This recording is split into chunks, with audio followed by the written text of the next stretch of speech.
I have a soft heart for children with emotional and behavioral disturbances in the classroom as well as elsewhere. And even my mother said today that the world is going to HE double hockey sticks. I'm not going to say the word. It may feel that way, and I believe I know why. And Frank Harris, a writer of the Hartford Courant, discussed it in his article Looking for Safe Places in a Fearful World from Thursday, September 26th, 2013. I absolutely love this article, so I basically want to read it to you.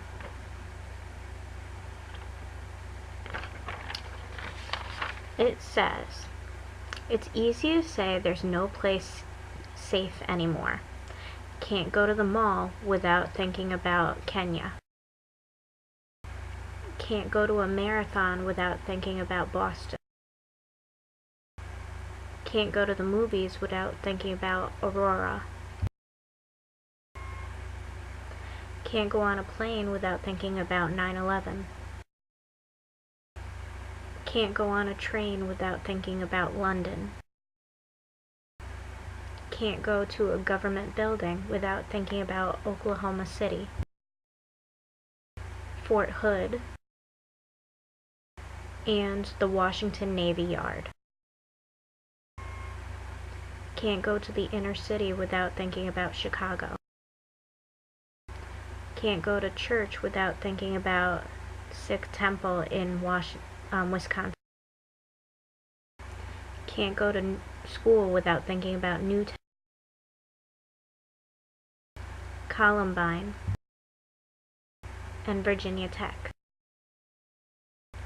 Can't go home without thinking about Cheshire." It's easy to say we can't go anywhere without thinking about how easy it would be for any of the above and any of the unforeseen to happen to any of us or those we love at any time or any place. So we make mental notes of what to do in the event of an attack, though knowing there's only a certain amount we can do.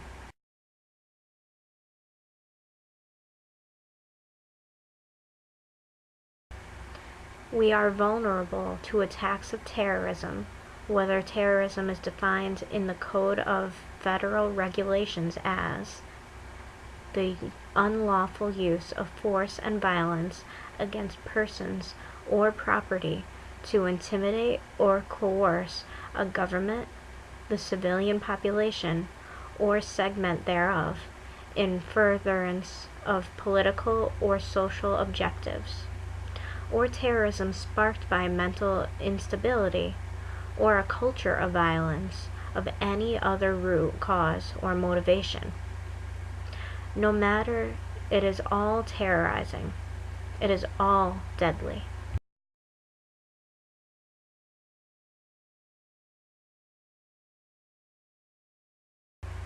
Yes, though we journey through a litany of tragic, murderous events that flow like a red tide, slamming against our storm-weathery brains, and proclaiming with our best wishes, our most positive thinking, and our most fervent denials that this is not the new normal, this is not the new reality of life in America and the world. It is. Our president has become the designated master of the somber ceremony of meetings and speaking with families of victims of the latest violence somewhere in the United States. How many more gatherings will he attend during the remainder of his presidency?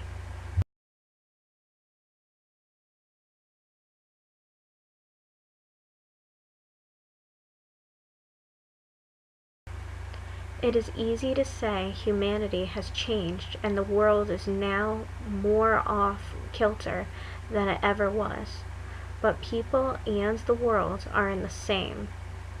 It is the capacity to do harm,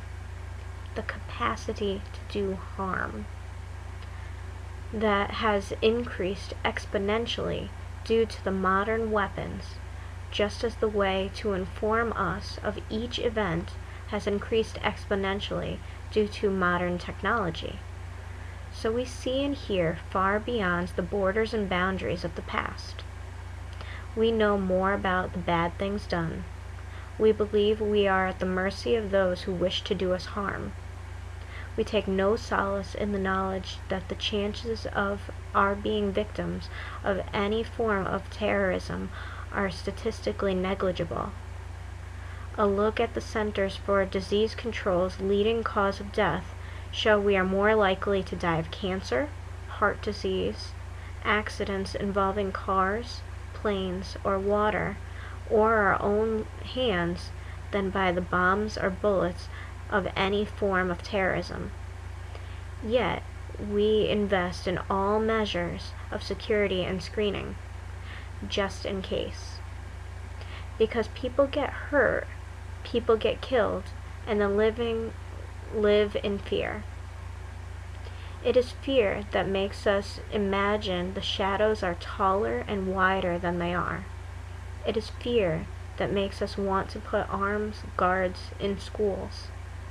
It is fear that makes us willingly to surrender our freedom for security.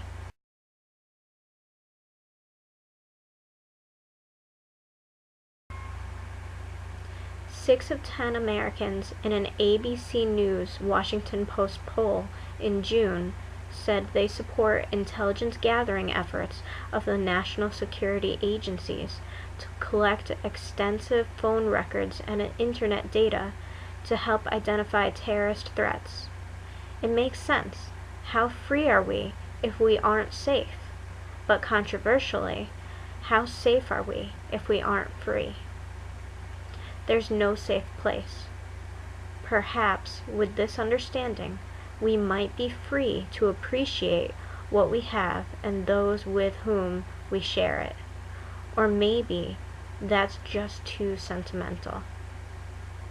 I'm not sure if it's too sentimental, but I need to say that this article is really well written, and I love the literary techniques used in it. I love the fact-finding and all of the emotions put together, really analyzed in a brilliant way.